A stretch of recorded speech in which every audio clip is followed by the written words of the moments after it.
संवाददाता है राजीव रंजन। मैं अभी गाड़ी में आ रहा था तो वो अक्सर घूम घूम करके चुनावी माहौल लेता रहता है न्यूज़ 24 पे, आप लोगों ने देखा होगा, यूट्यूब पे भी आता है। तो मैं उसका फ़ोन आया तो मैंने पूछा तो उसने कहा तीसरे चरण में तो आप आगे हैं ही हैं। पहले दूसरे चरणों में इन लोगों ने हल्ला जरूर किया था, लेकिन पहले दूसरे चरण में भी वो स्थिति दूसरी है एकदम। जो मतदान से पहले और मतदान के बाद में एकदम से स्थिति एकदम स्पष्ट हो चुकी है। मतदान के पहले एक आडंबर खड़ा किया लोगों ने कि दोनों दो दलों का जो गठबंधन हो गया आरएलडी और उसका, तो बहुत अच्छा माहौल हो गया। लेकिन हमको कुछ लोगों ने वीडियो भेजा राकेश टिकैत के गांव का। मतदान करने के बाद में एक संवाददाता पहुंचा, उसने कहा कि भाई ये तो राकेश टिकैत का गांव है। तो लोगों ने कहा राकेश टिकैत का गांव नहीं है, हमारा गांव है, राकेश टिकैत यहाँ रहते हैं। तो यह हुआ कि क्या मुद्दा है आपका। तो बुजुर्ग लोग थे, उन्होंने कहा कि बस सपा की गुंडागर्दी के खिलाफ और विकास के नाम पे हम लोगों ने वोट दिया है। तो संवाददाता ने कहा अरे भाई राकेश टिकैत तो अपील कर रहे हैं कि भाजपा के खिलाफ आप वोट करिए। तो लोगों ने कहा कि राकेश टिकैत कौन होते हैं अपील करने वाले। अरे भाई उनको राजनीति करनी है तो आवे मैदान में, आवे चुनाव लड़ें। अपील उनका काम है, करते रहें, भाषण देना उनका काम है, देते रहें। लेकिन जो मुद्दा है और जो डेवलपमेंट हुआ है, जो बिजली 24 घंटे मिल रही है और जो सुरक्षा का मुद्दा है, ये सबसे बड़ा मुद्दा है। तो आज हमारे पास तो कहने के लिए ढेर सारी चीजें हैं कि ये हो गया, ये हो गया, ये हमने कर दिया, ये बहुत सारी चीजें, योजनाएं हैं, आपका ये वातावरण जो है। तो इसको कहने के लिए तो हमारे पास में ढेर सारे मुद्दे हैं, उनके पास बचाव के अलावा कुछ भी नहीं है।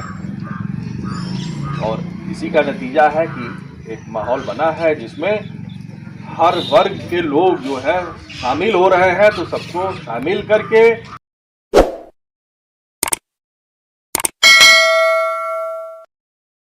मतदान से हट करके एक जिसको मतदान के टाइम पे, चुनाव के टाइम पे उन्माद कहते हैं, उस तरीके की भावना होनी चाहिए।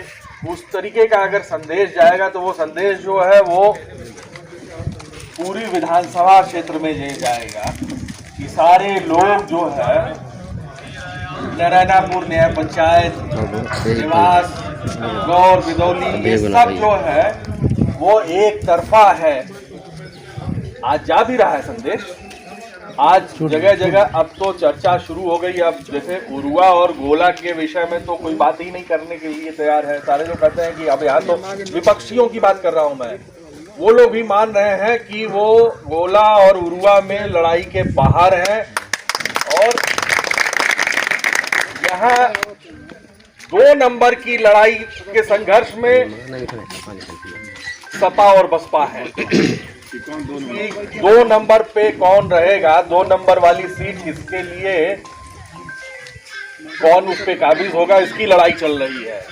1 नंबर के विषय में तो अब कोई बात नहीं हो रही है, वो तो पहुंच से बाहर हो गया है।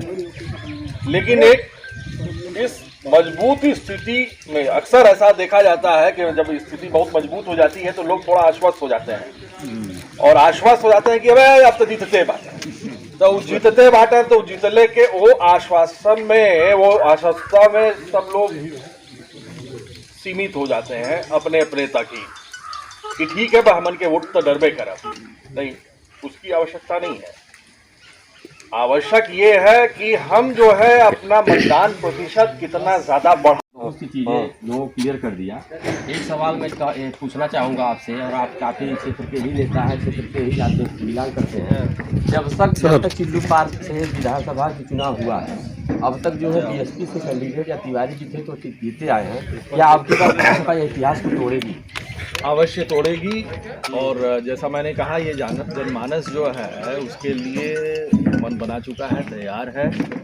और पहले जो है वो जातीय समीकरण जो है वो जोड़ करके बसपा का वोट जो है वो बड़ी संख्या में पड़ता था, ज़्यादा था भी, और पोलिंग भी उनकी ज़्यादा होती थी। लेकिन अभी तो ये स्थिति है कि अभी सारे लोग जो है उसके लिए संकल्पित है कि पूरा 100% जो है पोलिंग करें, और जो बसपा का जो मत है उसमें भी बड़ी संख्या में लोग जो है भारतीय जनता पार्टी की तरफ में आ चुके हैं। यानी कि अब की बार भाजपा की विजय यहाँ से सुनिश्चित है और इतिहास यहाँ दोहराई जाएगी। मैं DDR न्यूज़ से मनोज शाही, निवास।